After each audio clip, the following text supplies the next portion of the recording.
Hello students, welcome to success wings. आज हम IBPS SO IT officer की प्रैक्टिस क्वेश्चन की सीरीज को कंटिन्यू करेंगे।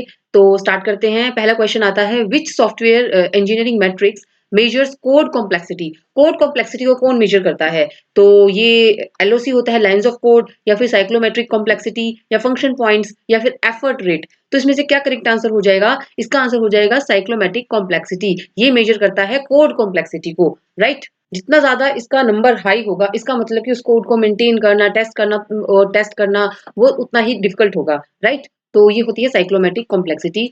Next, circular queue overflows when. जो सर्कुलर क्यू है यानी कि इस तरह से, ये है इस तरह से, ठीक है। यहाँ पे हमने रियर एंड ये किया और सपोज यहाँ पे फ्रंट एंड यहाँ पे आ गया। ये हमारा फ्रंट जो फर्स्ट पोजीशन पे था वो डिलीट हो गया, वो आइटम जो फर्स्ट पोजीशन पे थी, फ्रंट एंड यहाँ पे आ गया और रियर एंड मेरा यहाँ पे है। अब हमें सपोज कोई और आइटम ऐड करनी है, तो हम क्या करेंगे? हम यहाँ पे दोबारा से इधर इस पे चले जाएंगे ना, तो ये सर्कुलर क्यू हो गया। अब ये ओवरफ्लो कब होती है? जब फ्रंट जो रियर एंड है वो is equal to front minus one mod n हो जाए, या फिर rear is equal to front हो जाए, या front is equal to minus one हो जाए, या rear is equal to minus one हो जाए। तो ये दोनों तो बिल्कुल गलत है। और ये कंडीशन कैसे बताती है? ये कंडीशन तो उसकी कंडीशन होती है कि जब हमारी क्यू एम्प्टी है, ठीक है, क्यू एम्प्टी है, तब उस केस में rear end is equal to front end होता है। इस केस में क्या होगा? ये इसका करेक्ट आंसर हो जाएगा कि rear end is equal to rear end is equal to front minus one mod n, ठीक है। तो करेक्ट आंसर इसका ई हो जाएगा। Big data 5 do not include, क्या इंक्लूड नहीं करता है? तो वॉल्यूम इंक्लूड होता है, वेलोसिटी भी, वेराइटी भी, वोलेटिलिटी ये कोई इसके अंदर 5 के अंदर इंक्लूड नहीं होता। तो इसका करेक्ट आंसर डी हो जाएगा। अभी वॉल्यूम, वेलोसिटी, वेराइटी, इसके अलावा 5 में और क्या क्या आता है? और आता है वेरासिटी, और आता है वैल्यू, ठीक है। अब वॉल्यूम क्या होता है? कितना अमाउंट ऑफ डेटा है, ठीक है, amount of data. Velocity means speed at which data is generated, ठीक है, ये हो गई। अब वैरायटी मींस की different types of data, right, different types of data हो गया। अब वेरासिटी मींस की reliability and accuracy of data, और value means usefulness of data, ठीक है।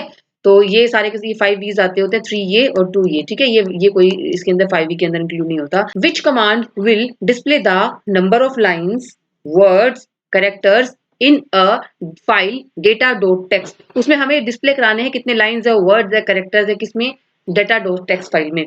तो किस कमांड के थ्रू होता है? WC कमांड के थ्रू तो होता है, वर्ड काउंट के थ्रू। अब उसमें हमें लाइन्स, वर्ड्स, कैरेक्टर सब कुछ डिस्प्ले कराना है, तो कैसे कराएंगे? तो इसके अंदर इस तरह से कराएंगे, ठीक है। WC डेटा लिखेंगे, डॉट टेक्स्ट ये लिख देंगे, तो हमारा जो भी है लाइंस है, वर्ड्स है, कैरेक्टर्स है, वो सब डिस्प्ले हो जाएगा। जो ये होता है ये सिर्फ लाइंस को डिस्प्ले करेगा, ठीक है, ये लाइंस को करेगा, ये सिर्फ वर्ड्स को करेगा। और काउंट तो सिंपल ऐसे कुछ भी इसके अंदर यूज ही नहीं होता ना वर्ड काउंट के लिए, तो ये भी नहीं होगा। तो ये वाला करेक्ट आंसर हो जाएगा इसका C. Now in cloud computing multi tenancy means, multi tenancy का क्या मतलब होता है? यूजर शेयर करें एप्लीकेशंस को, इंफ्रास्ट्रक्चर को, या each user has a dedicated server, या फिर डेटा इज स्टोर्ड लोकली, या फिर नन ऑफ द अबव। तो करेक्ट आंसर क्या हो जाएगा इसका कि यूजर शेयर करे एप्लीकेशंस को और इंफ्रास्ट्रक्चर को। तो क्लाउड कंप्यूटिंग में मल्टी टेनेंसी का मतलब ये होता है, राइट। के अंदर क्या करेगा? जो मल्टीपल कस्टमर है, बिगेस्ट कस्टमर्स हैं, वो क्या करेंगे? मल्टीपल कस्टमर्स यूज करेंगे सेम कंप्यूटिंग रिसोर्सेज को, ठीक है। क्या? जैसे कि सर्वर्स आ गए, ठीक है, और डेटाबेस आ गया, ठीक है, ये सारे के सारे आ गए, तो वो इन सबको यूज करेंगे, शेयर करेंगे। लेकिन जो इनका डेटा होगा ना, हर एक कस्टमर का डेटा होगा वो आइसोलेटेड रहेगा एक दूसरे से, ठीक है, अलग रहेगा और इनविजिबल रहेगा एक दूसरे से, ठीक है। वो कोई एक दूसरे के डेटा को देख नहीं सकता, वो आइसोलेटेड रहेगा, right. Primary goal of load balancing in distributed system is to. Load balancing का क्या मतलब प्राइमरी गोल होता है? इसमें क्या करता है वो कि वो डिस्ट्रीब्यूट कर देता है जितना भी इनकमिंग ट्रैफिक, जो इनकमिंग ट्रैफिक आ रहा है, ठीक है, और कॉम्पिटिशनल टास्क है, ठीक है, incoming traffic plus computational task है, ठीक है, ये सारे के सारे हैं, इनको डिस्ट्रीब्यूट कर देता है किसमें? मल्टीपल रिसोर्सेज के अंदर, ठीक है, मल्टीपल मल्टीपल रिसोर्सेज में डिस्ट्रीब्यूट कर देगा इन सबको, जिसकी वजह से क्या होगा कि एप्लीकेशन परफॉर्मेंस इंप्रूव होगी, रिसोर्स यूटिलाइजेशन अच्छा होगा। ठीक है, तो ये इसका बेनिफिट रहता है। तो इसके अंदर क्या क्या गोल है लोड बैलेंसिंग का?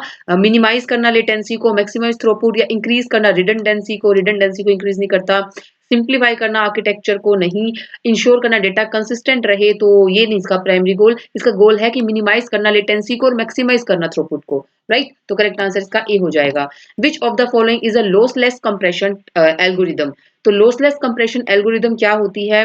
जेपीजी, एमपी3, पीएनजी या फिर एमपीजी। जो ये सारे के सारे है ना, ये सारे लोसी कंप्रेशन के टाइप्स हैं, जिसमें क्या करते हैं कि फाइल को ना हम फाइल साइज को कम करते हैं बाय रिमूविंग सम डेटा। ठीक है, डेटा को ऐसा रिमूव कर दो जो क्या है इंपॉर्टेंट नहीं है। ठीक है, ऐसे पिक्सेल्स को रिमूव कर दिया हमने, जिस अगर वो एक आधी पिक्सेल्स हट भी गई तो उससे कोई इफेक्ट नहीं पड़ेगा। ठीक है, इस तरह से कर लिया। इसमें क्या करते हैं, परमानेंटली रिमूव कर देते हैं some data that is considered less important. जो लेस इंपॉर्टेंट है उसको हम रिमूव कर देते हैं। ठीक है, जिसकी वजह से क्या होता है कि फाइल साइज रिड्यूस हो जाता है। ठीक है, और तो ये होता है लॉसी। लॉसलेस के अंदर क्या होता है, अगर हम पुरान दोबारा से अपनी ओरिजिनल फाइल को एक्सट्रैक्ट करना चाहें, मतलब ओरिजिनल डेटा को एक्सट्रैक्ट करना चाहे तो नहीं कर सकते, क्योंकि हमने तो उसको लॉस कर दिया, ठीक है, कंप्रेस कर दिया था ना। लॉसी के अंदर, लॉसलेस कंप्रेशन के अंदर क्या होता है कि हम वो रिवर्सिबल, ये इरिवर्सिबल होता है, और दूसरा आता है लॉसलेस, ये रिवर्सिबल होता है। ठीक है, इसके अंदर क्या है, इसके अंदर भी कंप्रेस करते हैं हम, लेकिन ओरिजिनल डेटा को हम जो डेटा है उसको हम उसको नहीं छेड़ते। ठीक है, उसके अंदर हम कुछ भी डेटा को ऐसे डिलीट नहीं करते। तो अगर हम दोबारा से कंप्रेस फाइल को दोबारा से ओरिजिनल फॉर्म में लाना चाहे तो हम लेके आ सकते हैं। ठीक है, लेकिन तो इसमें कंप्रेशन कैसे होगा? इसमें कंप्रेशन होता है by removing statistical redundancy, by removing statistical redundancy. ठीक है, तो इस तरह से इसमें कंप्रेशन होता है। तो जेपीजी का फुल फॉर्म क्या है? Joint photographic expert group.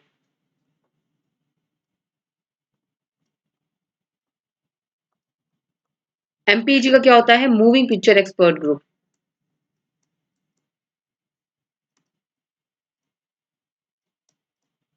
ठीक है, इसका मतलब क्या है? MPEG 1 audio layer 3। ठीक है, और पीएनजी का मतलब क्या होता है? Portable network graphics.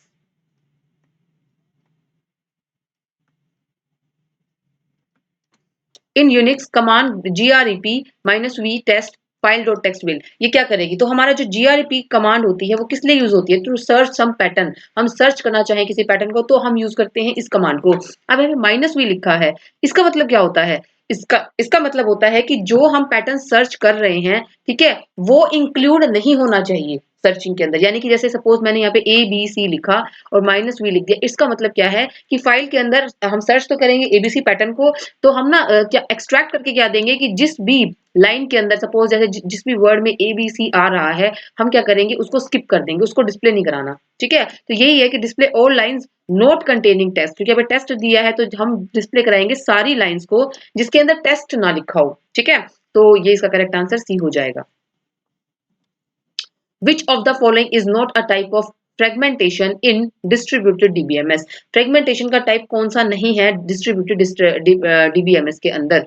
तो हॉरिजॉन्टल फ्रेगमेंटेशन होता है, वर्टिकल होता है, मिक्स्ड होता है, सर्कुलर फ्रेगमेंटेशन कोई फ्रेगमेंटेशन नहीं होता। तो करेक्ट आंसर इसका डी हो जाएगा। तो हॉरिजॉन्टल में क्या होता है? हॉरिजॉन्टल के अंदर क्या होता है कि इसमें डिवाइड करते हैं डेटा रोज को, डिवाइड्स डेटा रोज अक्रॉस डिफरेंट नोड्स।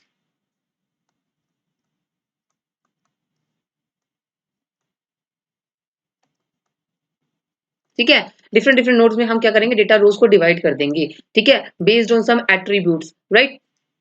नाउ अब वर्टिकल के अंदर क्या होता है? इसके अंदर डिवाइड करते होते हैं टेबल को, it divides a table into multiple tables.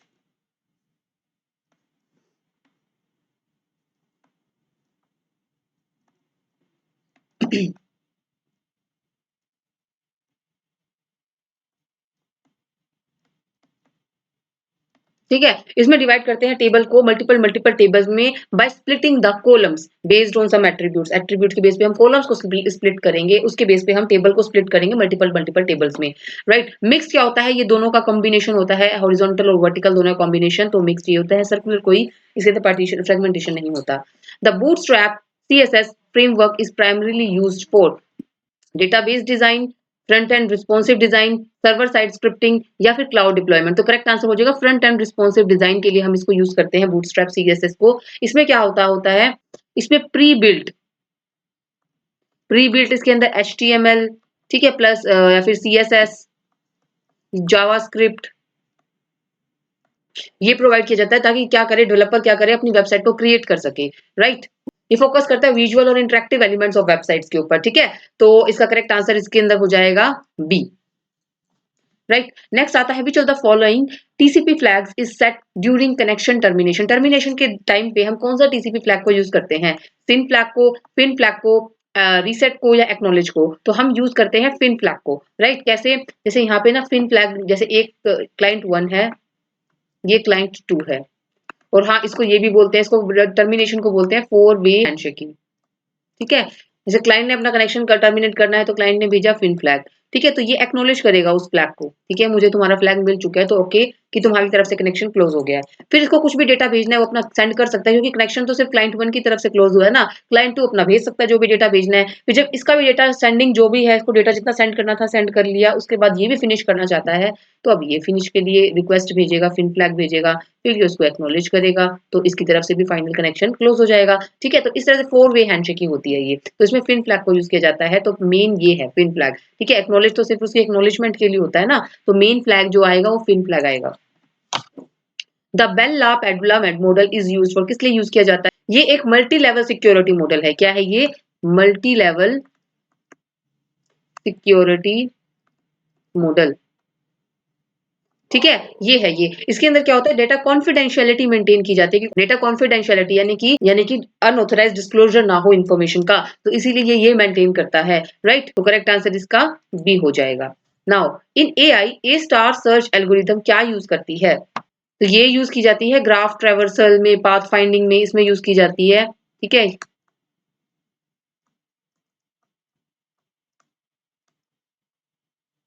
ठीक है, और ये क्या यूज करती है, कॉस्ट फंक्शन और ह्यूरिस्टिक को, यानी कि जैसे ये हमें फाइंड आउट करनी है ना, ये एस्टिमेटेड टोटल कॉस्ट निकालनी है हमें, अगर तो कैसे निकालेंगे, कॉस्ट फंक्शन यानी कि GN और HN, ठीक है, इसकी हेल्प से हम क्या करेंगे, टोटल कॉस्ट निकालेंगे, ठीक है। ये कॉस्ट क्या होती है, जो कॉस्ट फंक्शन में जो कॉस्ट होती है वो होती है cost from start node to current node आने तक की कॉस्ट क्या है, ठीक है, वो होती है कॉस्ट। ह्यूरिस्टिक फंक्शन में क्या होता है, ह्यूरिस्टिक फंक्शन कहता है, ये यहाँ पे लिख रही हूं मैं ताकि आपको विजिबल हो, ये कॉस्ट बताता है ऑफ द चीपेस्ट पाथ, ठीक है।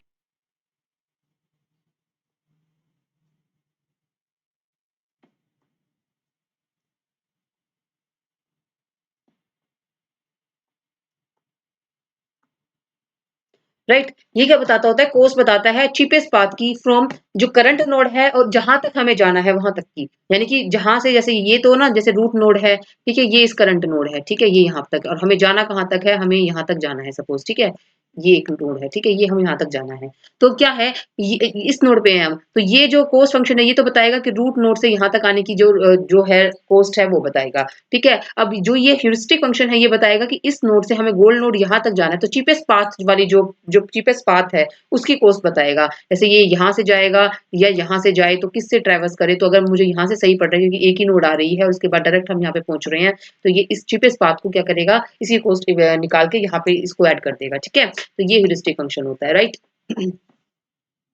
Now in Python which function is used to iterate with index and value, तो इसके अंदर आइट्रेशन वाला होगा, जिप होगा, एन्यूमरेट होगा, रेंज होगा। आइट्रेशन क्या होता है, इसके अंदर भी हम इसके अंदर क्या करते हैं, इसके अंदर हम ना इंडेक्स वैल्यू को फैच आउट नहीं कर सकते। सपोज मैंने लिस्ट बनाई, ठीक है, उसमें मैंने लिखा ए, ये बी, ये सी, ये सिर्फ वैल्यूज को देगा जो हम, अगर हम ये फंक्शन यूज करेंगे तो इसके अंदर इंडेक्स वैल्यू, यानी कि अगर मुझे 0 1 2 ये भी चाहिए कि ये भी साथ में आए, ये भी फेच कर सके हम इंडेक्स वैल्यूज को भी, तो ये वो फेच करके नहीं देगा। It does not inherently provide the index, right, तो ये गलत हो जाएगा इस वजह से। जिप क्या होता है, इसमें कंबाइन करेंगे एलिमेंट्स को फ्रॉम मल्टीपल आइटरेशंस से जो हमें वैल्यूज मिली हैं उसको कंबाइन करेंगे टपल्स में, तो ये भी नहीं होगा। एन्यूमरेट क्या होता है, ये करेक्ट हो जाएगा क्योंकि इसके अंदर हम इंडेक्स वैल्यू यानी कि अगर हम फाइंड आउट करना चाहें तो जीरो के ऊपर कौन सा प्लेस है, इंडेक्स जीरो के ऊपर हमारा ए वैल्यू है और वन के ऊपर हमारी बी है, टू के ऊपर हमारी सी है, तो ये हम दोनों वैल्यूज को फेच कर सकते हैं with the help of enumerate, तो ये करेक्ट आंसर हो जाएगा। रेंज फंक्शन क्या करता होता है, ये जनरेट करता है सीक्वेंस ऑफ नंबर्स को जिसको यूज किया जा सकता है आइटरेशंस के अंदर। Now in SDLC the verification ensures, verification क्या इंश्योर्स करता है कि प्रोडक्ट मीट्स यूजर नीड्स, तो यूजर नीड्स को प्रोडक्ट मीट कर रहा है क्या नहीं कर रहा, तो ये तो होता है validation. Product is build correctly, product correctly build हो रहा है कि नहीं हो रहा, तो ये होता है वेरिफिकेशन। ठीक है, तो करेक्ट आंसर इसका बी हो जाएगा। Which scheduling algorithm gives minimum average waiting time? Minimum average waiting time क्या होगा इसका, तो जिसका सबसे कम मिनिमम एवरेज वेटिंग टाइम किसका होगा, तो एफसीएफएस है, एसडीएफ है, आरआर है यानी राउंड रॉबिन है या फिर प्रायोरिटी है, तो करेक्ट आंसर हो जाएगा शॉर्टेस्ट जॉब फर्स्ट। इसका सबसे कम जो वेटिंग टाइम रहता है ना, एवरेज वेटिंग टाइम सबसे कम इन सब में से एसडीएफ का होता है, राइट। देखिए कुछ क्वेश्चंस कह रहे थे कि डिफिकल्टी लेवल और इंक्रीज कीजिए, तो मैं उन स्टूडेंट्स को बताना चाहूंगी कि डिफिकल्ट क्वेश्चंस आ सकते हैं, ऐसा नहीं है, लेकिन 60 क्वेश्चंस में से कुछ 10 या 15 ही ऐसे क्वेश्चंस होंगे मैक्सिमम, तो थोड़ा सा डिफिकल्ट लेवल जिनका ज्यादा होगा, ठीक है, लेकिन वो गेट लेवल तक के भी नहीं होंगे, वो ऐसे होंगे कि वो कॉन्सेप्चुअल क्वेश्चंस होंगे, बस वो कॉन्सेप्ट आपने थोड़े से डीपली स्टडी नहीं किए हैं, वो इस तरह के हो सकते हैं। बट मैं आपको ये बता दूं कि इसके अंदर आपको 60 में से अगर आपको क्वालिफाई करना है, तो अगर आप 20 प्लस भी ले आते हैं ना, 20 प्लस यानी 20 टू 40 के बीच में भी अगर आपके नंबर्स आ जाते हैं तो बहुत अच्छे नंबर्स हैं वो, उसकी वजह से अगर आपके 25 क्रॉस कर जाते हैं, 25 क्रॉस कर गए अगर आपके नंबर, तो इसका मतलब आपका शॉर्ट शॉर्ट सिलेक्शन हो ही जाएगा। क्यों, क्योंकि ना कट ऑफ बहुत ज्यादा नहीं जाती है इसकी, तो आप टेंशन ना लीजिए, आप जो आपके सब्जेक्ट्स मैंने आपको कोर सब्जेक्ट्स बताए हैं आप उनके ऊपर अच्छे से फोकस कीजिएगा, डीबीएमएस को मत छोड़िएगा, मैं आपको बार बार कह रही हूँ डीबीएमएस में से सबसे ज्यादा क्वेश्चंस आते हैं, नेटवर्क सिक्योरिटीज में से बहुत सारे क्वेश्चन देखे गए हैं, ठीक है, कंप्यूटर नेटवर्क्स और उसके बाद डेटा स्ट्रक्चर्स में से मैंने आपको मेन बता दिया है, सोर्टिंग एल्गोरिदम्स हुई,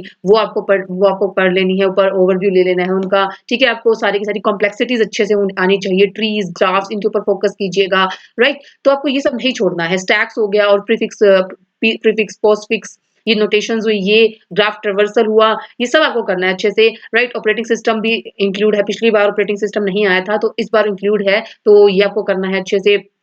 और उसके बाद सॉफ्टवेयर इंजीनियरिंग के मॉडल्स आपको अच्छे से करना है, उसकी टेस्टिंग वेरियस टेस्टिंग्स होती हैं वो आपको आनी चाहिए, सॉफ्टवेयर मेंटेनेंस आना चाहिए, तो अगर आप ये सब कर लेते हैं ना तो इजीली आप 30 प्लस आराम से स्कोर कर जाएंगे। कभी कभी ये हो जाता है कि हम जो मिनिमम मार्क्स है ना वो ही नहीं क्रैक कर पाते हैं क्योंकि हमारा फोकस सारा डिफिकल्ट लेवल पे हो जाता है और हम जो आसान है उसको स्किप आउट कर जाते हैं, तो ये सब मत कीजिएगा। आप हर तरह के क्वेश्चंस को ट्राई कीजिएगा, इसके अंदर भी जो मैं आपको प्रैक्टिस क्वेश्चन करा रही हूँ उसमें भी हर तरह के क्वेश्चन ही डाल रहे हैं, इजी टू मॉडरेट भी, मॉडरेट टू डिफिकल्ट भी, हर तरह के क्वेश्चन डल रहे हैं जो आपके एग्जाम के लिए रेलिवेंट है, तो आप किसी तरह की टेंशन मत लीजिएगा, जितनी मैंने रिवीजन क्लासेस कराई हैं वो सब आप कीजिएगा, राइट, उसके बाद जो प्रैक्टिस क्वेश्चंस कराए जा रहे हैं वो कीजिएगा, तो कहीं से भी आपका सिलेक्शन कोई रोक नहीं सकता। कुछ स्टूडेंट्स होते हैं जो बहुत ज्यादा फोकस अपना डिफिकल्टी लेवल पे करते हैं, गेट लेवल के क्वेश्चंस नहीं आने वाले, यूजीसी नेट लेवल के भी क्वेश्चंस नहीं आने वाले क्योंकि यूजीसी नेट में तो न्यूमेरिकल क्वेश्चंस रहते हैं ज्यादा, तो वो नहीं आएगा इसके अंदर, आपको आपके कॉन्सेप्ट्स को ही चेक किया जाएगा, ठीक है, इंप्लीमेंटेशन को एप्लीकेशंस लेवल कोई क्वेश्चंस आ सकते हैं, ठीक है, न्यूमेरिकल क्वेश्चंस जिसमें बहुत बहुत ज्यादा कैलकुलेशंस है वो उस तरह के क्वेश्चंस आपके नहीं आने वाले हैं, ठीक है, तो पांच छह सब्जेक्ट ऐसे पकड़ लो कि जो आपको अच्छे से आने चाहिए, और डीबीएमएस तो उसमें होना ही चाहिए, डीबीएमएस को तो बिल्कुल नहीं छोड़ना, ठीक है, मैं डीबीएमएस की एक आपको जल्दी ही एक डिफिकल्ट लेवल के भी क्वेश्चंस आपको करा दूंगी कि अगर लेवल आपका हाई आ जाता है डीबीएमएस में तो डीबीएमएस का हर क्वेश्चंस आपको आना चाहिए, ठीक है, तो डीबीएमएस आपको अच्छे से टिप्स पे करा देंगे, राइट, अगर डीबीएमएस अपने अच्छे से करे तो लगा लो 10-12 क्वेश्चंस आपने आराम से कर ही लिए, ठीक है, तो इतने क्वेश्चंस तो आराम से आ ही जाएंगे डीबीएमएस में से, तो आप डीबीएमएस को मत छोड़िएगा, राइट, और उसके बाद इमर्जिंग ट्रेंड्स हो गया वो भी आप देखना, उसकी जो जितने भी इमर्जिंग ट्रेंड्स हैं, ठीक है, उसके बेसिक आपको सब कुछ आपका कॉन्सेप्ट्स जो है सारे क्लियर होने चाहिए इमर्जिंग ट्रेंड्स की, राइट की जैसे ब्लॉकचेन टेक्नोलॉजी हो गई, जो ब्लॉकचेन टेक्नोलॉजी है, एआई है, राइट, एआई के अंदर भी वेरियस जैसे सुपरवाइज लर्निंग आ गई, एआई के अंदर मशीन लर्निंग आ गई, डीप लर्निंग आ गई, मशीन लर्निंग के अंदर सुपरवाइज्ड अनसुपरवाइज्ड रीइंफोर्स्ड लर्निंग आ गई, ठीक है, तो आपको ये जो मेन है ना क्लाउड कंप्यूटिंग, ये तीन आपको अच्छे से आने चाहिए। 3 मेन टॉपिक्स हैं, तो वो बहुत अच्छे से आपको करने हैं, ठीक है? उसी के अंदर ही आपके बाकी सब कवर हो जाते हैं, जैसे एज कंप्यूटिंग, फॉग कंप्यूटिंग, ये सारा इसी के अंदर आ जाता है, राइट? और सिक्योरिटी जो है वो आपको अच्छे से करनी है, सिक्योरिटी वाली मैंने वीडियो बनाई हुई है, वो अच्छे से कर लेना, राइट? तो टॉपिक्स कुछ-कुछ ही हैं, फोकस आपको उन्हीं के ऊपर करना है, ठीक है? टॉपिक के ऊपर अगर कहीं से भी घुमा के कैसे भी क्वेश्चंस पूछ ले, आपको आना चाहिए, राइट? तो आपका ये मेन फोकस रहना चाहिए। अगर आप कहते हैं तो मैं एक वीडियो और भी बना दूँगी जिसमें मैं आपको सारे इंपॉर्टेंट टॉपिक्स अच्छे से और बता दूँगी कि ये इंपॉर्टेंट टॉपिक्स हैं। अगर आपको किसी टॉपिक के अंदर डिफ़िकल्टी आ रही है तो आप मैसेज करके ज़रूर बताइएगा कि ये टॉपिक अगर आपको चाहिए कि उसके ऊपर वीडियो आ जाए, तो मैं वो टॉपिक आपको कवर करा दूँगी। अगर कुछ समझ नहीं आ रहा है तो इतना ही मैं आपके लिए कर सकती हूँ कि आपको जो जिस चीज़ में प्रॉब्लम आ रही है मैं उसके ऊपर एक वीडियो लेके आ सकती हूँ। जैसे मैं डीबीएमएस में लगता है मुझे कि एक वीडियो और आनी चाहिए जिसमें आपको क्वेश्चंस बहुत ज़्यादा अच्छे लेवल के कराए जाएँ, राइट? क्योंकि ईज़ी लेवल के तो आप आराम से क्रैक कर जाएँगे। डिफ़िकल्ट लेवल जो है वो कितना रहेगा, कैसा रहेगा, वो आ सकता है, एसक्यूएल के ऊपर क्वेश्चंस आ सकते हैं आपके। और एक वीडियो मैं और लेके आऊँगी जितने भी एसओआईटी ऑफिसर्स के अलग-अलग बैंक्स के लास्ट ईयर में जितने भी एग्ज़ाम हुए थे, उन सबके अंदर जैसे-जैसे क्वेश्चंस आए थे, उन सब के ऊपर भी वीडियो लेके आऊँगी मैं जल्दी, ताकि आपको पता लगे कि लेवल क्या रहता है, ठीक है? प्रीवियस ईयर क्वेश्चन की सीरीज़ मैंने ऑलरेडी बना रखी है, तो आप वो चेक कर सकते हैं, उससे भी आपको अंदाज़ा लग जाएगा कि लेवल क्या रहता है पेपर का, ठीक है? तो डिफ़िकल्टी लेवल हो सकता है कि इस बार थोड़ा-सा इंक्रीज़ हो जाए, बट लेकिन इतना ज़्यादा इंक्रीज़ नहीं होगा कि गेट लेवल के क्वेश्चंस दे दिए, जो आपको बिल्कुल भी पल्ले नहीं पड़ रहे। हर पेपर में डिफ़िकल्ट लेवल रहेगा क्वेश्चंस का, ठीक है? कुछ क्वेश्चंस का डिफ़िकल्टी लेवल रहेगा, बट सारे क्वेश्चंस ही बहुत डिफ़िकल्ट पूछ लिए, ऐसा नहीं होगा, ठीक है? अगर आपको नोट्स चाहिए, नोट्स की फैसिलिटी भी प्रोवाइड की जा रही है, राइट? कुछ स्टूडेंट्स की क्वेरी रहती है कि नोट्स किस तरह के होंगे, मैं आपको अभी दिखा भी सकती हूँ कि नोट्स की क्या क्वालिटी है जो हम प्रोवाइड कर रहे हैं। लाइक जैसे इसमें डीबीएमएस क्या है, राइट? इसमें सारी चीज़ें आपको मिल जाएँगी, डीबीएमएस का आर्किटेक्चर, राइट?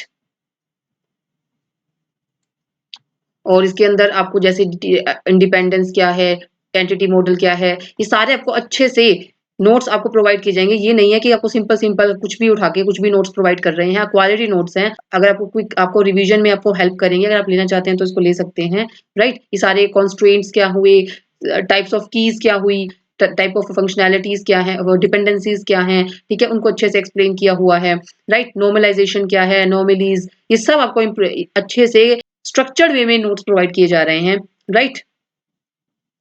डिकम्पोज़िशन में भी लॉसलेस क्या है, डिपेंडेंसी प्रिजर्विंग क्या है, इसके अंदर आपको टेबुलर फॉर्म में सारे डिफरेंसेस मिल जाएँगे, ठीक है? अगर आपको क्विकली रिवाइज़ करना है एग्ज़ाम से पहले तो आपको पूरा का पूरा पढ़ने की ज़रूरत नहीं है, आपको टेबुलर फॉर्म में इस तरह से आपको जो-जो इम्पोर्टेंट टॉपिक्स हैं उनकी इसी तरह से टेबुलर फॉर्म में आपको नोट्स प्रोवाइड किए जाएँगे इसके अंदर। अब जैसे यहाँ पे आपका एसक्यूएल हुआ, एसक्यूएल आपको अच्छे से एग्ज़ाम्पल के साथ सब कुछ एक्सप्लेन किया हुआ है, डिलीट कमांड क्या है, डेटा क्वेरी लैंग्वेज क्या है, ठीक है? ये सब आपको एक्सप्लेन किया हुआ है। अब यहाँ पे ये ट्रांज़ैक्शन एंड कंट्रोल के लिए आपको यहाँ पे सारा का सारा ये प्रोवाइड किया गया है, इसका जितने वेरियस प्रोटोकॉल्स आते हैं इसके अंदर, ठीक है? अब ट्रीज़ क्या होते हैं, वो सारे के सारे इसमें गिवन हैं, राइट? File organisation, right?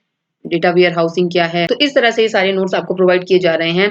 इसी तरह से सारे नोट्स हैं, उसके अंदर बल्कि कुछ नोट्स में तो मैंने आपको ये भी, क्योंकि कुछ जैसे इमर्जिंग ट्रेंड्स उसमें स्टूडेंट्स को पता नहीं लगता है कि क्या पढ़ना चाहिए, क्या नहीं पढ़ना चाहिए। तो लास्ट में आपको एक टिप्स के अंदर भी आपको मेंशन है कि आपको इसके ऊपर फोकस करना है, इस टॉपिक के ऊपर आईबीपीएस एसओआईटी ऑफिसर के एग्जाम के लिए आपको इस टॉपिक पे ऊपर फोकस करना है, आपको ये भी प्रोवाइड किया जा रहा है, ठीक है? तो नोट्स की क्वालिटी बहुत अच्छी है, अगर आप लेना चाहें तो आप ले सकते हैं, राइट? ये आपको बेनिफिट ही करेगा, right?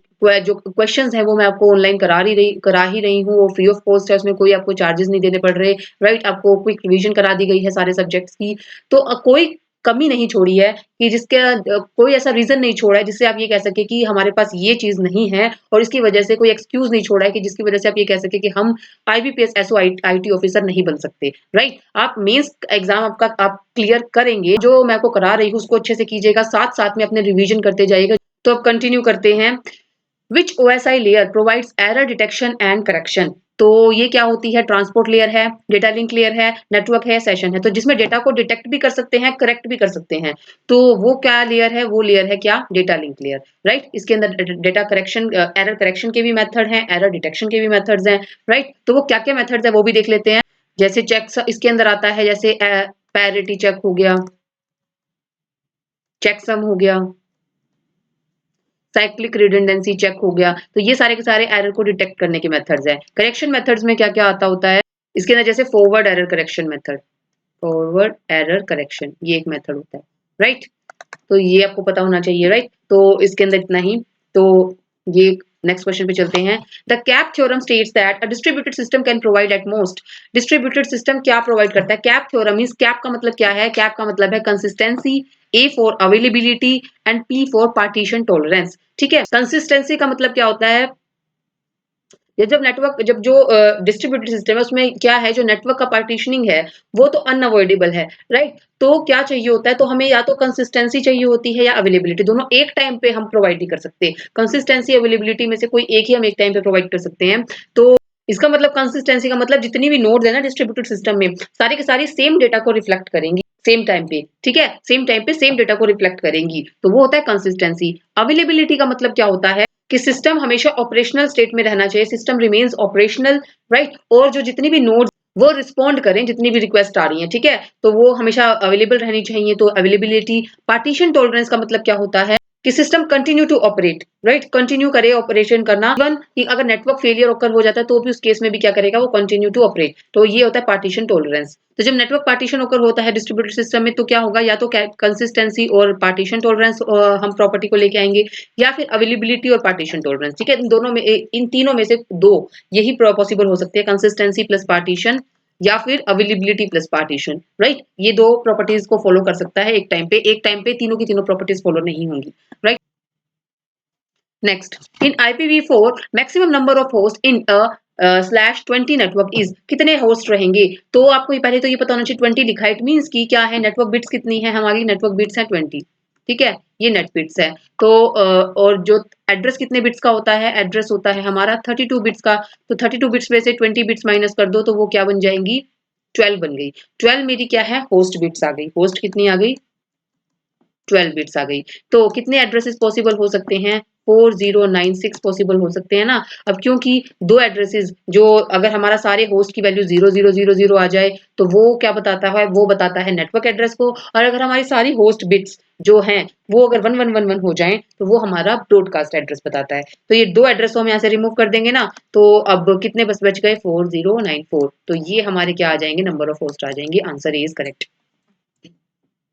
The join that returns only matching records from the both tables. Matching record बता रहा है जो, वो क्या है, जैसे मैचिंग रिकॉर्ड ये, तो ये क्या है, ये लेफ्ट ज्वाइन है नहीं, राइट ज्वाइन है नहीं, इनर ज्वाइन है हाँ, और फुल ज्वाइन के अंदर तो सारा ही इंक्लूड हो जाता है, तो ये गलत है। ठीक है, तो आंसर इसका सी हो जाएगा। विच HTTP मेथड इज आइडम्पोटेंट। आइडम्पोटेंट का मतलब क्या होता है, एक किसी ऑपरेशन को आइडम्पोटेंट तब कहते हैं उसको मल्टीपल टाइम्स हमने परफॉर्म किया, हर टाइम ही उसका सेम रिजल्ट मिलेगा। ठीक है, जैसे कि उसने पहली बार रन किया था वैसा ही सेम रिजल्ट उसको हर बार ही मिलेगा, तो वो होता है आइडम्पोटेंट। तो ये क्या होगा, पोस्ट होगा, गेट होगा, पैच होगा, कनेक्ट होगा। तो ये आंसर हो जाएगा गेट। गेट मेथड क्या है, आइडम्पोटेंट है, राइट? यानी कि अगर फर्स्ट रिक्वेस्ट ने, जो फर्स्ट रिक्वेस्ट कोई आई हमारी, ठीक है, फर्स्ट रिक्वेस्ट ने कुछ चेंज किया सर्वर के अंदर, ठीक है, तो फर्स्ट रिक्वेस्ट ने कुछ चेंज किया सर्वर स्टेट में, तो जो सब्सिक्वेंट रिक्वेस्ट आएंगी ना वो कोई भी इफेक्ट नहीं डालेंगी, वो कोई चेंज नहीं करेंगी, ठीक है, सर्वर स्टेट में। तो ये इसका मतलब है, तो गेट इसका मेथड, गेट इसका आंसर आ जाएगा। Now the complexity of Dijkstra algorithm using a binary heap is. Dijkstra algorithm using binary heap, इसकी कॉम्प्लेक्सिटी बतानी है, तो इसकी कॉम्प्लेक्सिटी है ये वाली। ठीक है, इसमें ई फॉर एज और बी फॉर वर्टिसेस, राइट? तो इसका करेक्ट आंसर ये हो जाएगा B. Which cryptographic algorithm uses a public private key pair. Key pair use कर रहे हैं, यानी कि एसिमेट्रिक क्रिप्टोग्राफी है, तो ये डीएस से तो सिमेट्रिक है, ये भी सिमेट्रिक है, MD5 मैसेज डाइजेस्ट है, ये क्या है, ये इसका करेक्ट आंसर हो जाएगा public private key pair, right? Now the process of verifying user identity, user की आइडेंटिटी को वेरीफाई करना, ऑथेंटिकेशन होता है, ऑथराइजेशन, अकाउंटिंग या ऑडिटिंग। तो इसका करेक्ट आंसर होता है ऑथेंटिकेशन करना, राइट? उसकी आइडेंटिटी हम चेक कर रहे हैं तो वो क्या होता है, वो होता है ऑथेंटिकेशन। तो height of complete binary tree, n nodes हैं तो हमें हाइट निकालनी है, तो क्या फॉर्मूला होता है उसका, लॉग एन।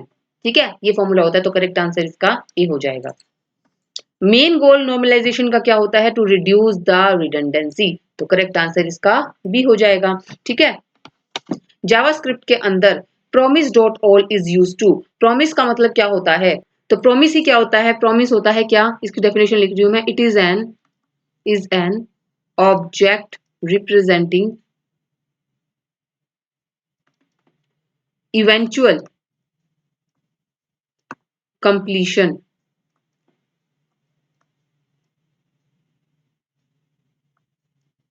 इवेंचुअल कंप्लीशन या फिर फेलियर, ठीक है, ऑफ एन एसिंक्रोनस ऑपरेशन।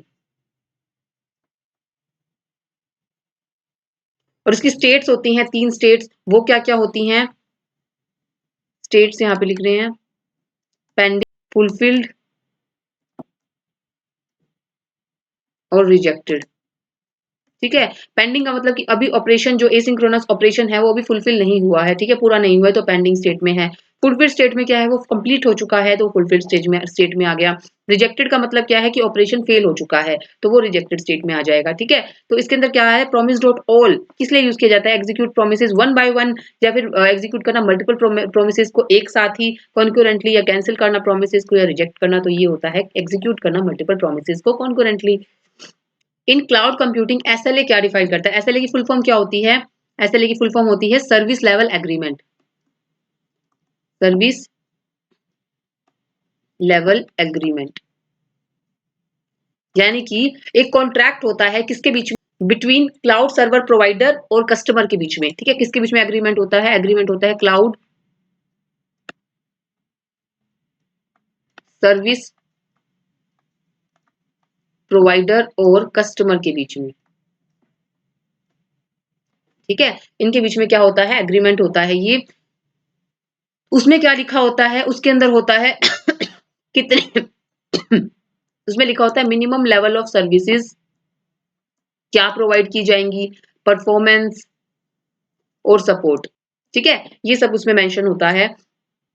तो ये क्या गारंटी देता है, एबिलिटी, अवेलेबिलिटी, रिस्पॉन्सिवनेस, राइट, तो ये सारा का सारा इसके अंदर आता है। तो ये क्या करता है, सर्विस परफॉर्मेंस गारंटीज, इसका करेक्ट आंसर ये हो जाएगा कि जो एसएलए है वो क्या करता है, सर्विस परफॉर्मेंस गारंटी देता है, ठीक है। Now how many usable host addresses are there in /29 address, तो ये फिर से होस्ट एड्रेस का क्वेश्चन आ गया है।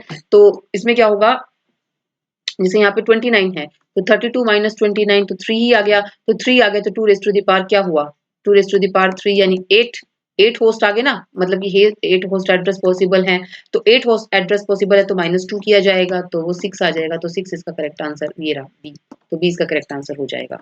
Which software model is best suited for small projects with clear requirement, जिसमें requirements clear हैं और वो small projects के लिए यूज किया जाता है, तो वो क्या है, स्पाइरल मॉडल है, वाटरफॉल मॉडल है, एजाइल मॉडल है या फिर वी मॉडल है। तो इन सब में क्या है, रिक्वायरमेंट्स क्लियर नहीं होती, इसके अंदर ऐसा है जिसके अंदर क्या है, रिक्वायरमेंट्स पूरी क्लियर रहती हैं और स्मॉल प्रोजेक्ट्स के लिए हम यूज करते हैं, तो ये करेक्ट उसका हो जाएगा वाटरफॉल मॉडल, वाटरफॉल मॉडल। तो आज के लिए इतना ही, अगर आपको आज की वीडियो अच्छी लगी है तो प्लीज इसको लाइक कीजिएगा, चैनल को सब्सक्राइब कीजिएगा, अपने व्यूज कमेंट में शेयर कीजिएगा, थैंक यू।